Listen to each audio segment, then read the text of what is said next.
ইস দেখো আমার মেয়ে অনেক বড় হয়ে গেছে।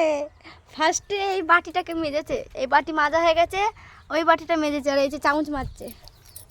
দেখো আমার মেয়ে অনেক বড় হয়ে গেছে, থালা বাসন মাজতেও শিখে গেছে। এই যে দেখো কত সুন্দর থালা বাসন মাজতে, ওই দেখো ওইখান থেকে সেই বাসন মাজা সাবান আছে নিচ্ছে। আর এই যে দেখো চামচটাকে কত সুন্দর মাজছে, দেখো দেখছো? তাহলে আমার কি আর কাজের অভাব? আমার কাজের লোকের অভাব নেই। দেখো আমার একটু অ্যাসান হলো, হ্যাঁ আমার একটু অ্যাসান হলো। আমি একা একা পারছি না, আমার শরীর খারাপ, এবার আমি কিছু করতে পারছি না বলে আমার মেয়ে আমাকে ফার্স্টে জিজ্ঞেস করলো, মা শরীর খারাপ? তা বললাম যে হ্যাঁ। দিয়ে তারপর আমি ওখানে বসেছিলাম, ওইখানে বসেছিলাম, আর এসে দেখছি আমার মেয়ে বাসন কোটা মাজছে। এই যে দেখো কত সুন্দর বাসনগুলো মেজেছে, দেখো।